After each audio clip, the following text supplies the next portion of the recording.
do we collectively move employee ownership forward into the mainstream? I guess I'm just going to reflect on what has worked for us at the EOA. The first thing is we created an economic case for employee ownership. So employee ownership isn't just a nice to do thing. It's not something that's just about being fairer. It's actually got an economic imperative to it. And it is an essential ingredient of a more resilient, plural economy. Secondly, we took a very strong position that employee ownership should be non-partisan. It's not about extreme socialism. It's not about extreme capitalism. In fact, I described it as it's about socialising capital. You know, it's about putting capital in the hands of people and doing it in a fairer way, which is better for society, it's better for business, it's better for the individual. What we also realised early on in our campaign is that what you need is more sustained campaigning. You can't keep turning the campaign on and off. You've got to keep this campaign going. So the campaign around awareness raising and capacity building. And there's two key audiences here. The advisory marketplace of accountants, lawyers, and are massively important because these are the trusted advisors and banks actually of many business owners. So if you don't have them on board, really understanding what employee ownership is and why it's relevant to them, then it's really challenging to actually get them to influence their clients in a positive way, or even to put employee ownership in front of them as an option. And the other audience, of course, are business owners themselves. And that's when having business owners speak to business owners is so powerful. So the peer-to-peer storytelling and the case study is massively important. And I'm sure Glen will talk more about both of those when he talks about what's been so successful in Scotland.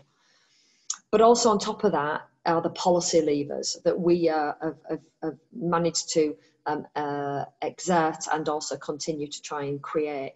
So the biggest policy lever, arguably, that's made the biggest change to the sector over the last few years was the 2014 legislation around the employee ownership trust. But we're not sitting on our laurels on that one, because whilst we've got that secured, it needs protecting, particularly at a time when the government is currently reviewing capital gains tax. So there's an important job of work for all of us to do who believe in employee ownership to make sure that that CGT allowance continues. We're also doing awareness raising at policy level with Cooperatives UK around a campaign called the 1 Million Owners campaign, where we're looking at the similarities between worker ownership in cooperatives and employee ownership, whilst the governance arrangements are different, and arguably worker owners ownership you often see in smaller organisations at startup, and employee ownership you often see in medium to larger organisations at succession. The values are pretty similar, and some of the challenges we face as sectors of the economy are the same. So we've come together in a campaign, and that's really important. Collaboration around policy making is really important. I think if you look abroad for influence and for motivation, if you look at the States, I've seen this work really successfully there. The ESOP model that they have in the States has got strong taxation advantages, and in a non-partisan way, the Republicans and the Democrats came together to get the Main Street Employee Ownership Act signed off. And that, really importantly for Wales actually, is about putting local level support into an area in order to stimulate the economy around employee ownership. And it's pretty similar actually to what has been happening in Scotland. You know, it's a powerful model when you can concentrate it. And lastly, and again, Scotland's the exemplar here, bringing the private sector leadership element into the mix. I sit on the board of the Industry Leadership Group in Scotland, Scotland for EO, and it's co-chaired by a minister from Scottish Government with Scottish Government financial support. But bringing the public and private sector together like that is really powerful. So, why do I think all this is important, and what's the opportunity for Wales? Well, I think I probably can sum it up in three things. More employee ownership in Wales will protect more jobs, especially SMEs. It will root more businesses in Wales, especially SMEs, and it will encourage more business growth, because we see every time businesses move to employee ownership that there is a quite sudden incremental increase in the performance of the business. And lastly, I think Wales, like Scotland, is a manageable size to implement this type of intervention, because you can monitor what's working, you can quickly adapt and pivot and change it, and you can track success, something that we've not been able to achieve in England because it's too big a scale. So we're now working, or trying to work at a regional level in England. So hopefully in the time I took, which was 12 minutes, so not quite 10, but not as bad as 15. So hopefully that gave you a bit of an oversight of sort of my perspective on this. Deb, that's brilliant. At the risk of embarrassing you, that was a bit of a masterclass. Even though you went to 12 minutes, we'll excuse you for that, because it was concise and sharp and data-driven and came back to some key points that we need to bear in mind of the way forward in Wales. And drawn in the both the UK and the international examples as well was a real help. Thank you very much. Not a word wasted there. Really, really good. You've set the standard, but everybody else is going to match it as well, I know, this afternoon. So we're going to go straight now to learning from Scotland and over to Glen. I'm looking for where, there you are. People keep moving around on my screen. Hello, Glen. Over to you. Okay, I'm going to share my presentation with you. And is that working, Dan? Everyone can see that, can they? Oh, that's good to me. Yes, that's working. Okay, so we sit within Scottish Enterprise. Firstly, just a bit about the scale of the sector. We have about 120 employee-owned businesses, around about 900 million turnover, 7,300 employees. And perhaps most importantly, we've helped catalyze 75 EO deals over the years. 10 deals have been signed post-lockdown, and the big, hairy, audacious goal is 500 employee-owned businesses by 2030. That's with the help of Scotland for Employee Ownership. And just to the left there, there's two businesses, Shaw Design at the top and Tangram Furnishers at the bottom. Those are two of the most recently signed deals. Just some examples of Scottish employee-owned businesses. Quite a few of these are Scottish-based, and you will see John Lewis and one or two others which are based down south. So moving on to the important part, and I'm assuming that everyone knows about employee ownership, and we've just heard a very good summary from Deb. So I'm just going to talk about the particular things that we have done that we believe contribute to our modest success. So there's four main things there. And the first is the Scottish Government support for both CDS and the model. And I'll go into more detail with all of these. The second is that we have a very succinct strategy, and we've adapted and modified the strategy, and we will continue to do so. But the point is we've gone out of our way to think very carefully about what we should be doing, and flexing that as the situations change. Thirdly, we have an advisory service. We have had a framework of advisors up to now. We are looking at changing the operating model within Scottish Enterprise, and that involves our service. There are some concerns about that. I'll talk more about the advisory service. Thirdly, sorry, that should be fourth, marketing. Marketing's been very important. And again, I'll go into a bit more detail about that. So Co-operative Development Scotland is a specialist unit within Scottish Enterprise. We promote and provide specialist advice on succession and employee ownership. Bear in mind, there are two other models which we promote proactively. That's community cooperatives and consortium cooperatives. So I'm just talking about employee ownership for this presentation. And just to emphasize what Deb has said, we see employee ownership as comprising two main elements where there is significant ownership by employees, either via a trust or individual share ownership. And this has to be coupled with enhanced employee influence to see the beneficial effects. And this enhanced employee influence is via an employee council, elected employee directors, and elected employee trustees and/or. Moving on to the Scottish Government support for employee ownership. So what do I mean by this support? The core funding for CDS is via Scottish Enterprise. So this core funding has been consistent over a number of years, and that's more than 10 years.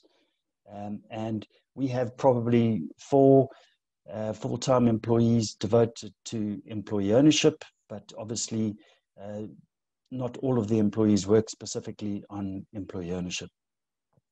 And the fact that we are positioned, located within Scottish Enterprise offices and interact with Scottish Enterprise people is very important. So we are housed within the main economic development body within Scotland. So why does the Scottish Government support employee ownership? As Deb has alluded to, we are retaining jobs and businesses in Scotland, and in particular within their local areas.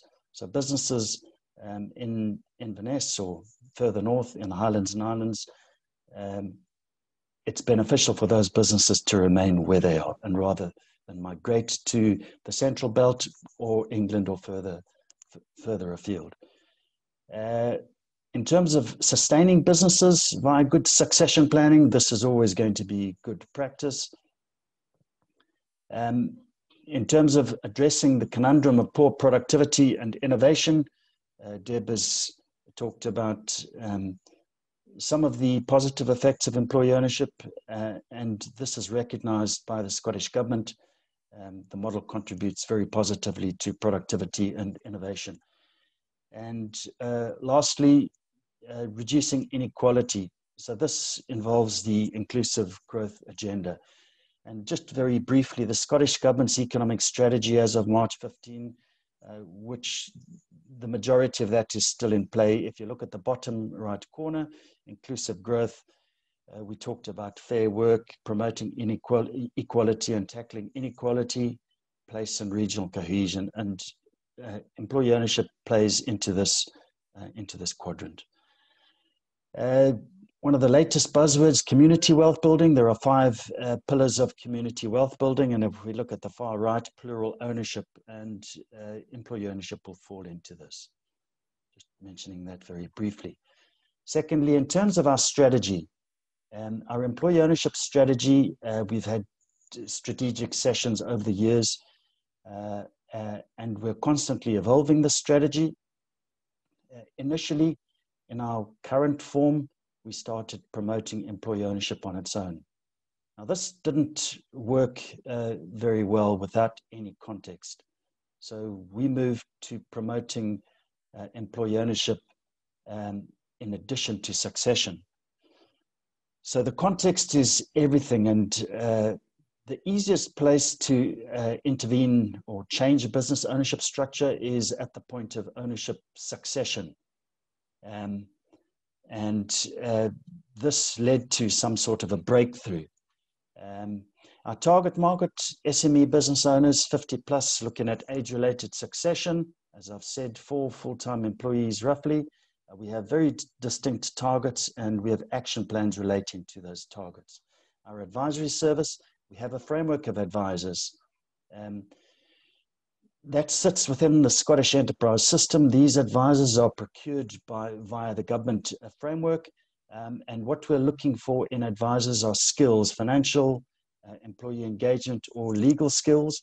But very importantly, they must have an affinity for the employee ownership model.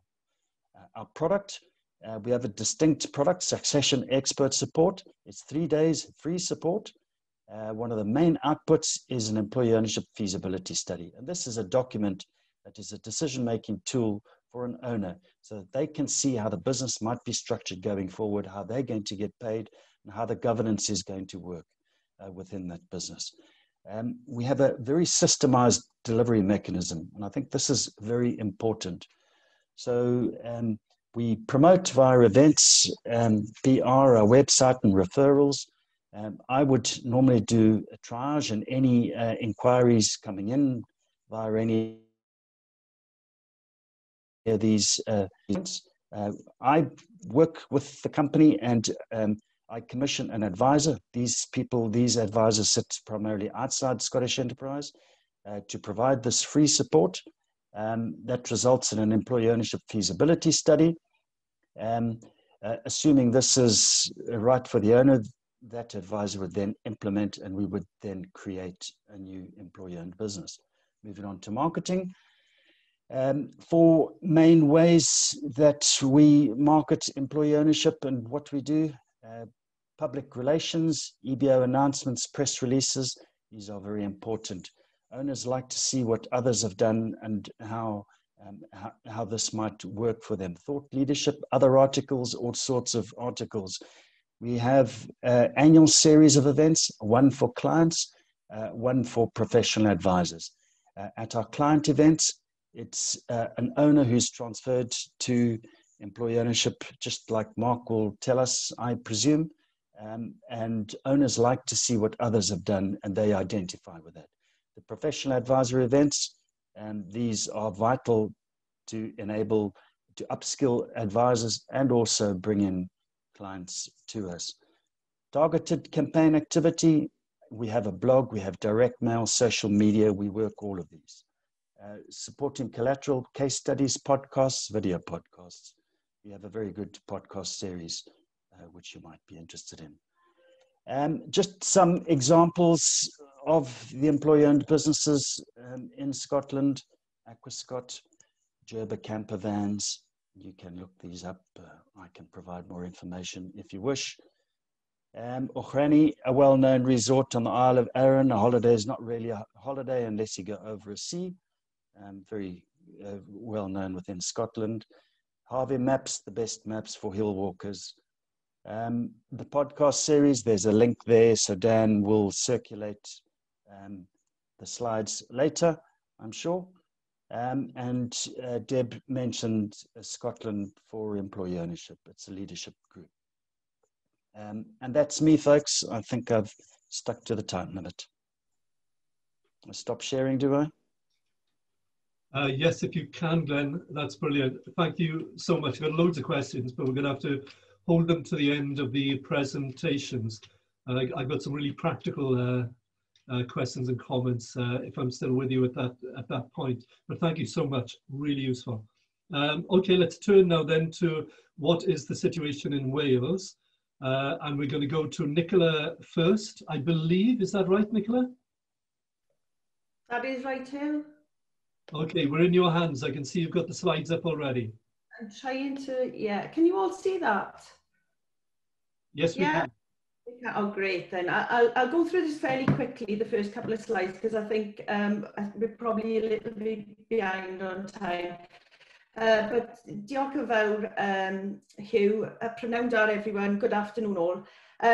Just usually start introducing employee ownership with an historic employee owned business of Tower Colliery. For those of you who are unaware, British Coal closed Tower Colliery in 1994 on the grounds that it would be uneconomical to continue production.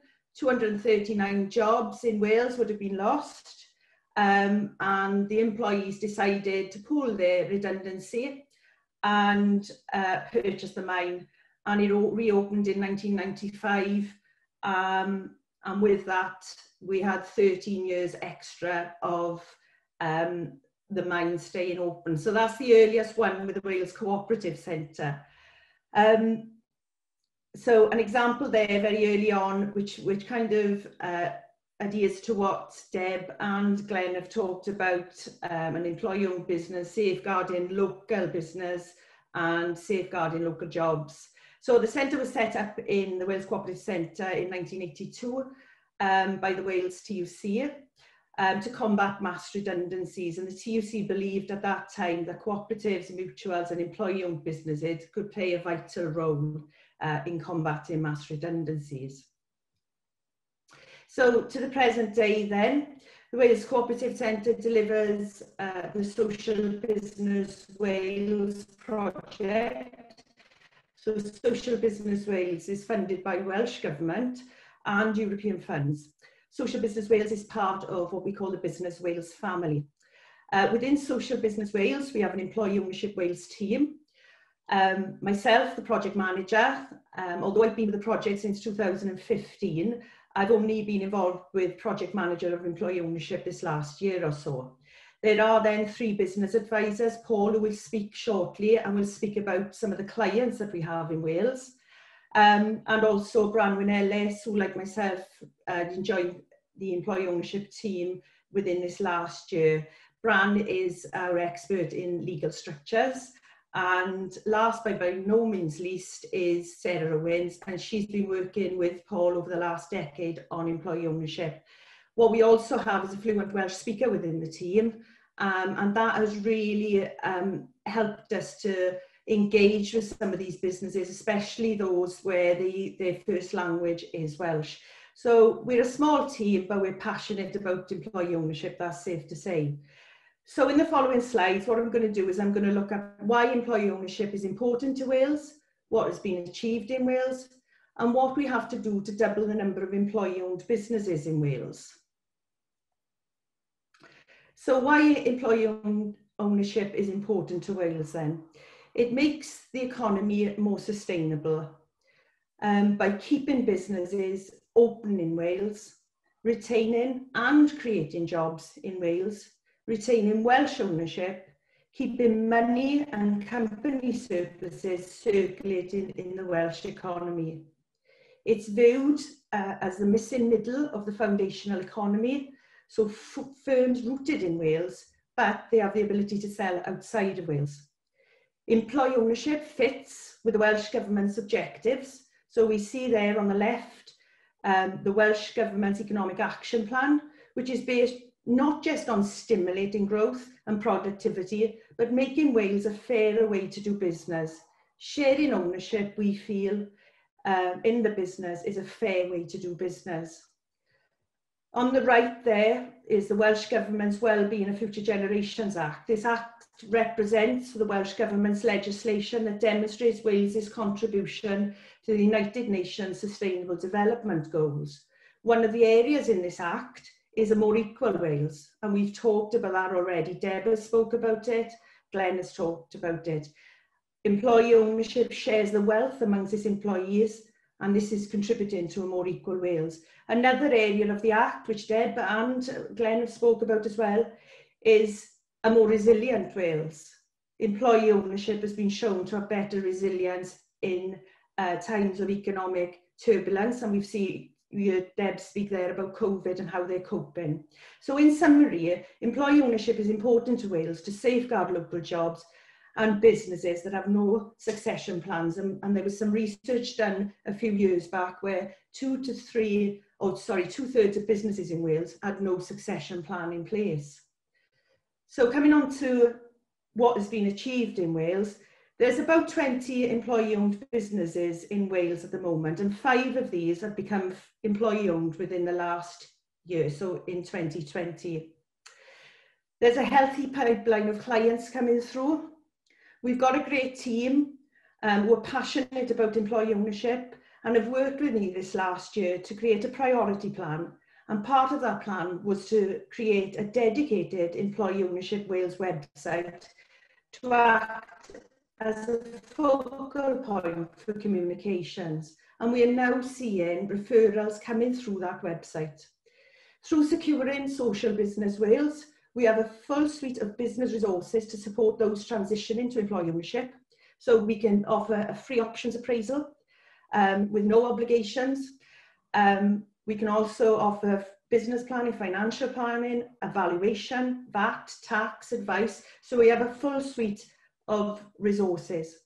We have great case studies in Wales on architectures, research, health, dentistry, IT. The one in the picture there is the TV company Cwmni Da. Food, financial management, consultancy, retail, training and scientific instruments. So we've built networks with accountants and law firms and can provide additional support to the employee-owned businesses. And the good news is that we're seeing an increase in appetite amongst the business community to explore the options of transitioning to employee ownership, both as a means to plan for succession and also to attract, retain and reward a talented, hard-working workforce and leave a legacy. Paul will talk, my colleague Paul, who I work with, will talk about some examples of clients in Wales. So, what do we have to do in Wales to double the number of employee-owned businesses? That's one of my favourite quotes. I love quotes. A goal without a plan is just a wish. So we need to set a clear strategy with a smart target. So not just how do we double the number of employees, when do we have to double it by? And that does make a difference when we start to say that. And I appreciate this is about getting it into the manifestos. Create a high-level leadership group to agree, coordinate and implement the strategy across partners. And partnership working we have found with employee ownership is very important. We want Welsh Government to set a high priority with specific responsibilities and a champion at ministerial level. And I know Lee Waters is very fond of this model. Ensure adequate and appropriate finance is available, including things like the partnership fund. And ensure business succession is on every business advisor's agenda. And I really do mean that. They all need to think about succession very early on. Ensure the current level of subsidised resource, our website as well, is maintained for the future. Because currently Social Business Wales will finish at the end of 2022. So with no further ado, I'll hand you over to my colleague now, Paul, who has worked with many of the clients in Wales. So over to you, Paul. Thank you, Nick. Recognising we're short on time, I'm going to try and keep this fairly short, Chair, if that's okay. Nick has mentioned a range of different sectors of which we find employee ownership within Wales, and really just some observations really on the work that we've done over the last few years and the success that we have had. Whilst we now have a very diverse scattering of employee-owned businesses across all these different sectors, and Nick has mentioned those, we're particularly seeing take up employee ownership within what I would call knowledge-based businesses. In other words, businesses which are not capital intensive, but that are knowledge intensive, where the key skills and resources are actually on legs which can walk away from the business if they're not retained. So within that area, we have research companies, we have financial management companies, we have architects, we have scientific instruments producers, and IT companies, all of whom are fit into that category. Now, why are these particular businesses drawn to employee ownership? We've heard a lot of very interesting reasons why they might be. In my experience, I think the one thing that's important is that these businesses are often smaller businesses within global terms. So we're talking about usually businesses which employ 10 to 50 people. They tend to work in teams anyway. They tend to be kind of multidisciplinary. So an architect practice, for example, will often have several people doing different things and coming together to do that, produce the particular plans for a particular client. They often are not that interested in ownership per se, really.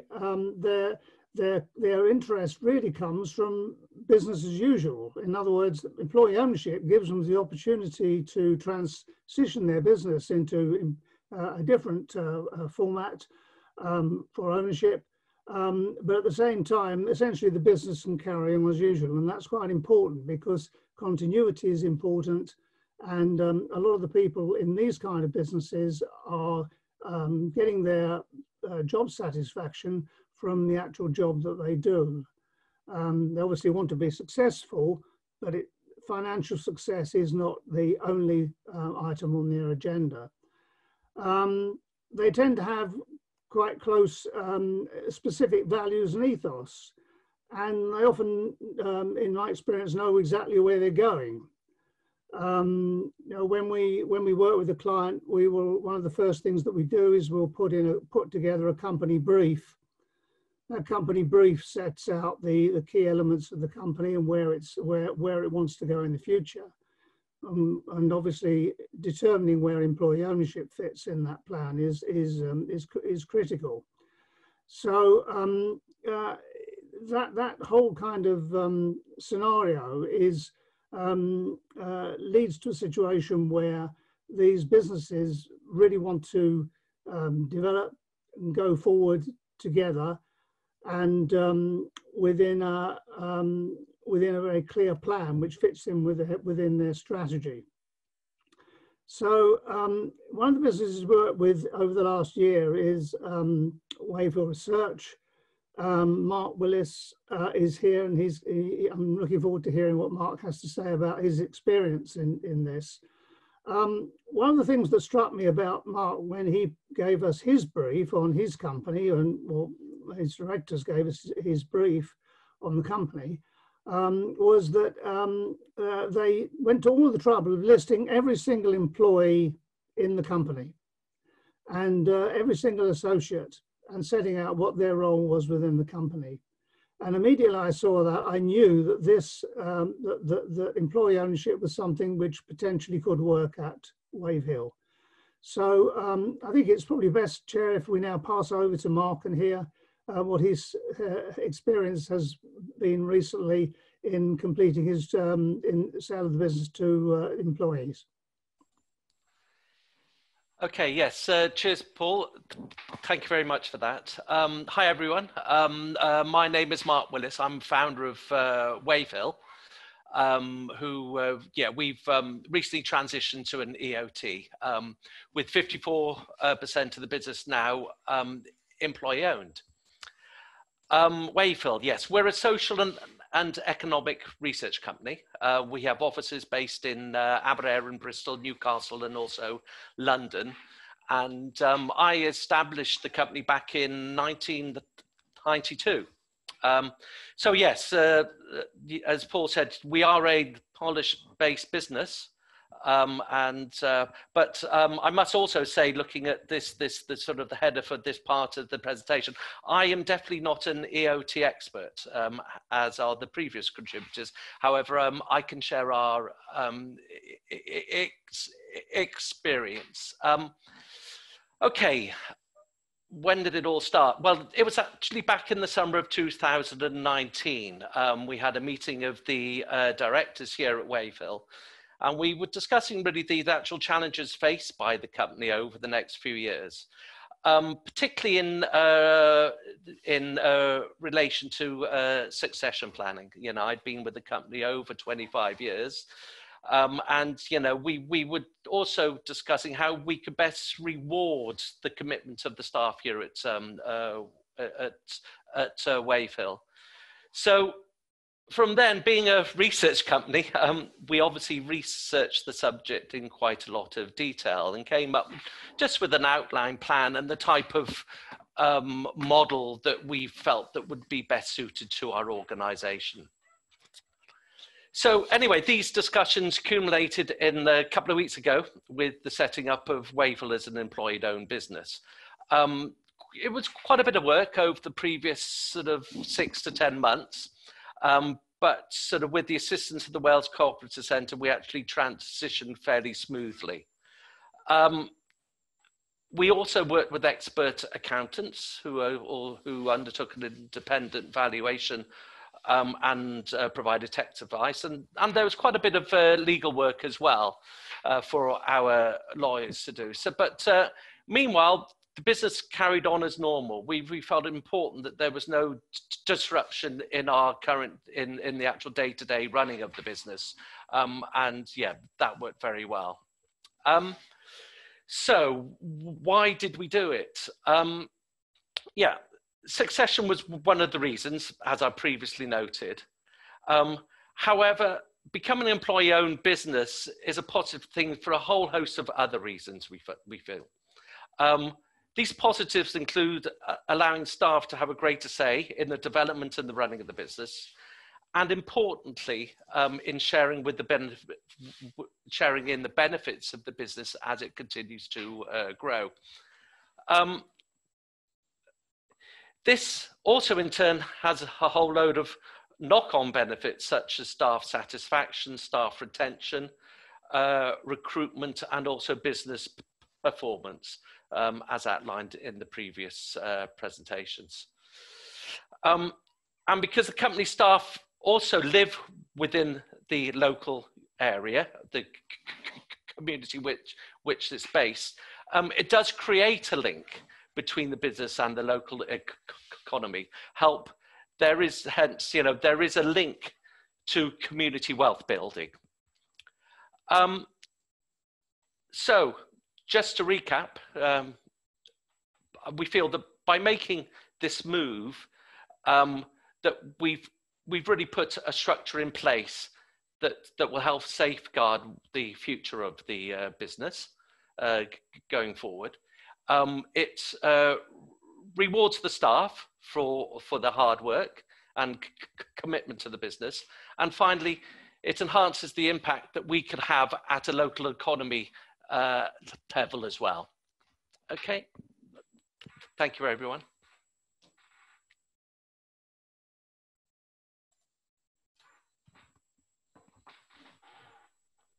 Thank you very much, Mark, and the previous contributors. Now, my apologies here, but I'm going to hand the chair in over because the committee I sit on, which has a UK minister in front of us this afternoon, began 10 minutes ago. And I just had a message from the chair of the committee saying, where the hell are you? So I had better scoot off. But I'm going to pass you into the capable hands, I think, of Derek, who's going to take over as chair. And hopefully I'm going to rejoin you if I can escape the clutches of my committee. So Derek, over to you. Thank you, Hugh. And thank you everyone for your contribution. Right, now time for questions and answers. I know Deb also has to leave at 2, so if you have questions for Deb, now is a good time to ask them. So if you would have a question to ask, can you raise your hand or indicate by taking your mic off and letting me know you have a question for Deb or any of the speakers?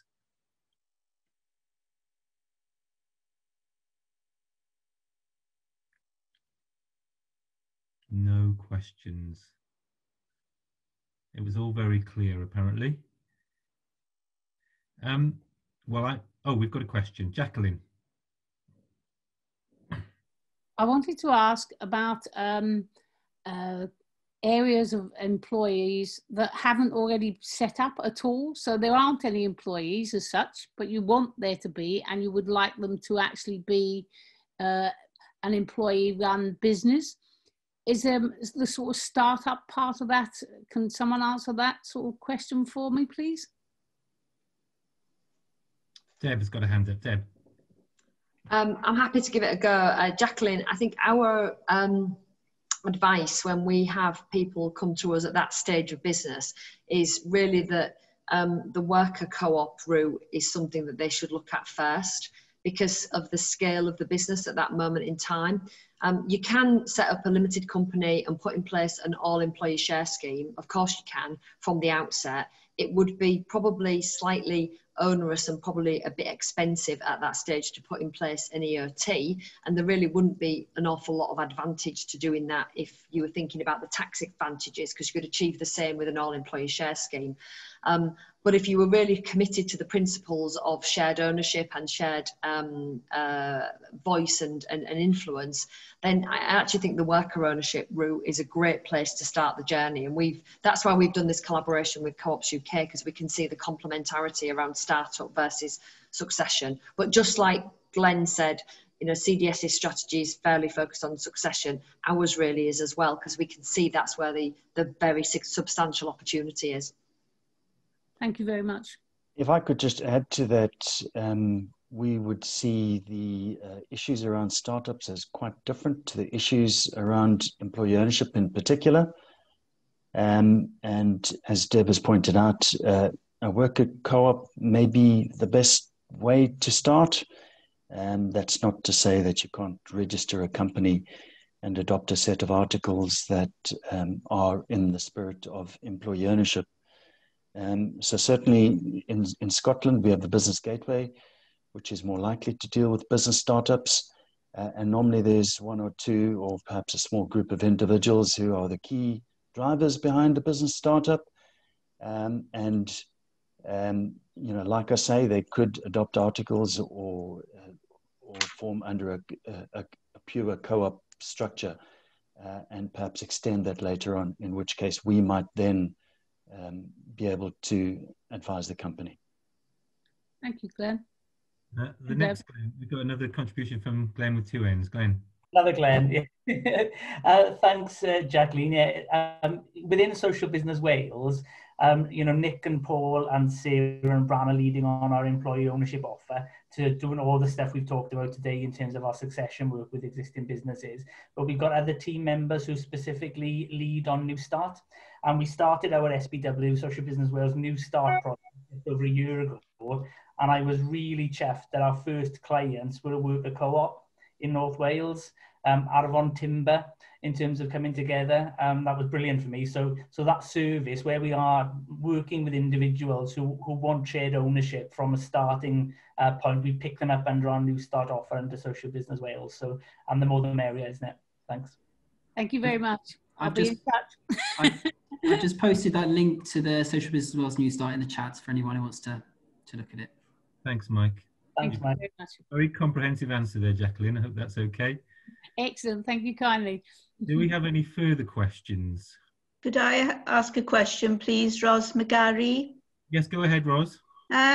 Is it possible to combine an employee ownership with a community project, i.e. buying a local ironmongers, which may change to another type of business if it's not bought by the community. And just happened to come in here today because one of the group that's getting together with myself and some others to try and do some community projects. And then I was wondering I've carried on listening, very interesting. But I was wondering whether there was any relevance to what we were doing. So I've got to ask this question before I finish. Is there any way of combining those two things? Thank you, Ros. Deb's going to come in first. Deb. Yeah, Ros, there are a number of businesses in the UK, well, in England at least, that are operating on a community interest company model, combining that with employee ownership. And also social enterprises, combining that with employee ownership. There's a few different examples of those types of businesses that we could certainly connect you up with. The majority of them tend to be relatively large. They're in the health or social care sort of sectors. But the community interest company model is a model that was created really to service this wave of businesses that were created out of government businesses. So these are parts of the government sector that spun out, if you like, and became privately owned businesses, but they did it through a not-for-profit model of a community interest company. So it is entirely possible to do that. Good. Diolch yn fawr. I hope that answers your question, Ros. If you want to talk that through again, the Social Business Wales team can put you in touch with Deb for examples, and we can help you work through the options that are right for your organisation. Yeah, thank you. I've taken the details down. Diolch yn fawr. Thank you, Ros. Helen, I think you wanted to come in. Helen. Thanks, Derek, and thanks to the speakers. I thought that was really interesting, all of those presentations. I just had a question around the model's so interesting for that conversion to kind of worker models. Is there any information on how much it sticks, or what the reversion rates are of those models potentially going back over, I don't know, 2 years, 5 years, 10 years? And if so, is there any kind of magic ingredient to make it stick? Deb. Thanks, Helen. There is no evidence of businesses reverting back to out of employee ownership, except one that I know of, which was a company that came out of UK government, actually created a tri-party partnership with employee ownership, part of government and a privately owned business. And over time, that private partner, which was an American firm, required more ownership stake. So in the end, it reverted back to a point where it wasn't employee owned. I think that was a unique model. And if the target audience that we've been talking about today, which are SMEs, family owned businesses, I don't know of any that have reverted back. There's always the option, of course, that at a future date, the business may be approached with a sale offer, and it may be in the best interests of the employees that they do decide to sell the business. But again, not in recent years under the EOT model has that happened. And there are some provisions within the legislation that mean that it's not very attractive to make that happen either. I think the secret success is, actually I'm going to go back to what Glenn said earlier. He made the point in his opening slide about employee ownership isn't just about everybody having a stake, it's about everybody having a say. So there's a structural element and a cultural element. If you don't get the cultural element working right, then you'll never see the benefits of the structural element, and hence you might decide that employee ownership isn't delivering the benefits that you want. But in all of these businesses that Glenn would shine a light on, and Paul and Sarah and Megan, these are businesses that have actually embrace the ownership culture as much as the ownership structure, and that's when you get that powerful combination of ownership stake and ownership influence coming together. If I could add to that, Derek, sorry to burst the bubble a bit, but certainly we've had one business that converted a couple of years ago and then sold out to a multinational. Ultimately, if you're trying to compete against a multinational, you're probably not going to survive as an SME. So in many ways, I don't think that business had much option. On the plus side, the employees walked away with a chunk of money. At the time, it was described to me as life-changing amounts of money because of the tax implications of taking shares out of an employee ownership trust. There was significant erosion. Certainly when we work with businesses, we point out the issues of using an employee ownership trust, and we make sure that whatever structures we use are going to be tax efficient and suitable for purpose in the long term. And sometimes it is best, or there may be no other options for businesses to sell. So one just needs to be wary about businesses, and it might be best for them to sell out under certain circumstances. Thank you, Glenn. I'm conscious that we have a few more questions. So what I'm proposing to do is that we carry on and answer those questions. I'm afraid I am going to have to go now, and I know Deb does too. My apologies, it's really past the chair today, isn't it? So Mike's going to now take over and chair the question session, so we make sure that everyone's question is answered. So before I leave the meeting, I can see that Rachel has a question. So Rachel, can I hand over to you to ask your question, and then back to you, Mike, to field the answers. Thank you. Sorry about that. Just the phone went off as you asked me that question.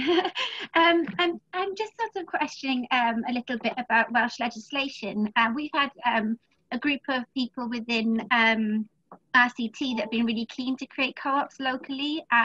We've got a group of professionals that would like to come together and have employee-led businesses, but we need to be in venues that are accessible by wheelchair users. We need to be near train stations and local transport for people that are unable to drive.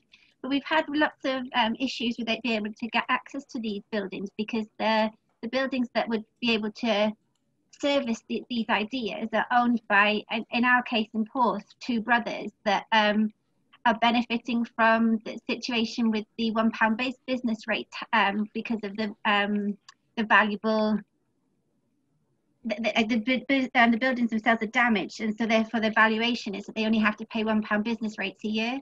So they haven't got any sort of intention on selling these buildings anytime soon. And our town is filled with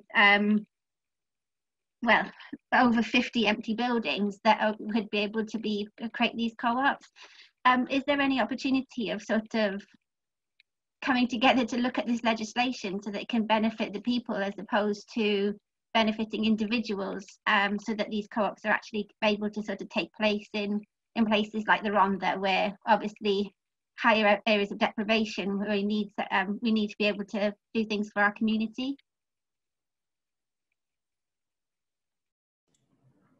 Does anyone want to come in there to answer Rachel's question?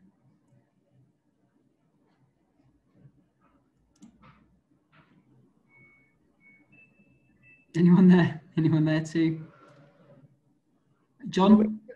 So there's John Chown there to come in. Yes, Rachel.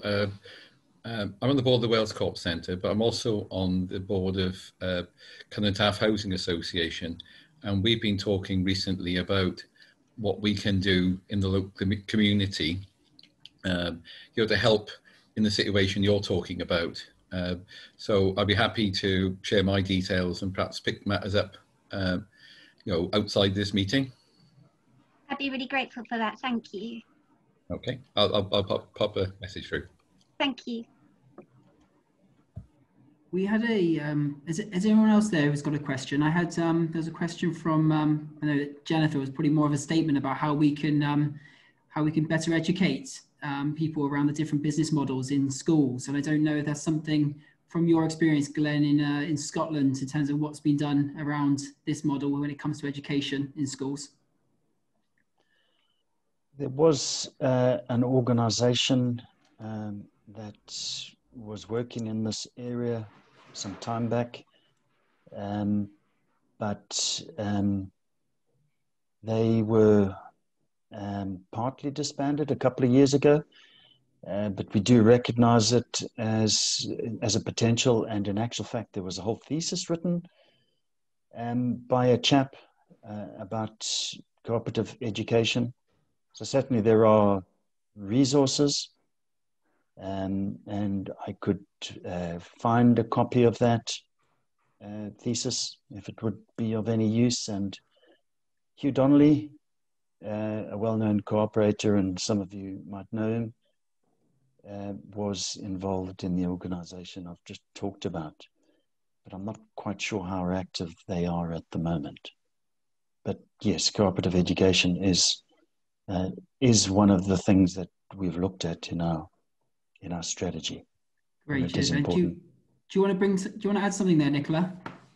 Yeah, I was just saying, Jennifer, as part of Social Business Wales, we've got a new START programme as well.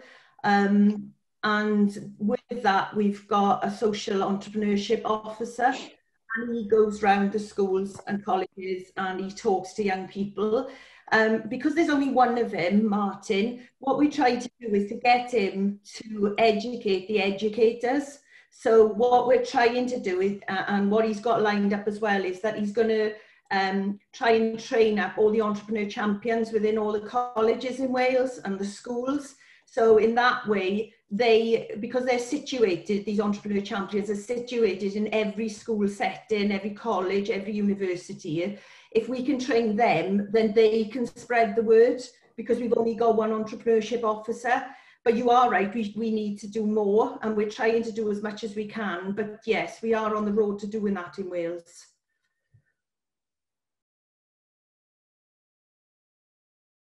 Thank you very much, Nick. That's great. Thank you for that.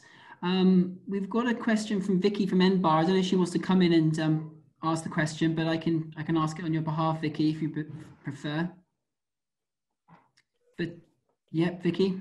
Hiya, you're right. Yeah, my question is, can the employee-owned organisation transition to a community benefit one if we want to open it up further down the line? Paul, is this something that you can come in on? Depends how it's structured, I guess. Sorry if I'm jumping in, Paul. No problems. I'll let you go. No, I was just going to say that, yeah, something that we could discuss was the number of options there that you could actually pursue. Glenn? And Glenn? In terms of a legal structure, it depends on what legal structure you're using. Some you can change, and others you might have to set up a new organisation. But of course, you can do whatever you wish as long as you have the funding and the support. Great. Yeah, it'd be a case of assessing where you are and what the current structures are. And then what is the strategic plan moving forward? Where do you want to get to? And then plotting a path from one to the other, which actually fits in with what you're trying to do in general terms, business terms perhaps, but also in terms of ownership and making sure those are properly aligned. That's what I would say. But we've very happy to talk about these things if you'd like to contact us. Brilliant. Thanks, Paul. Thanks, Glenn. I think I'm going to wrap it up there. So I'd like to just say a huge thanks again to all our speakers, to Hugh Ranker Davis for chairing today's session, for Deb Oxley from the Employee Ownership Association, Glen, thank you very much from Scottish Enterprise. Great to hear what's going on there in Scotland, and to Nicola and Paul from Social Business Wales and talking about the Employee Ownership Wales programme, and finally to Mark from Wayfield, who's kind of living and breathing in employee ownership, and good luck and all the success with that. I think there's some press going out today on that transition, Mark, so we'll keep an eye out there and share that with everyone. Do want to let you know before we are publishing a white paper next week on employee ownership and how we can look at doubling the number of businesses here in Wales. We'll be doing that as the Wales Co-opeartive Centre. So we will send that white paper to you all when we publish that. So again, thank you for your time, and we will be in touch.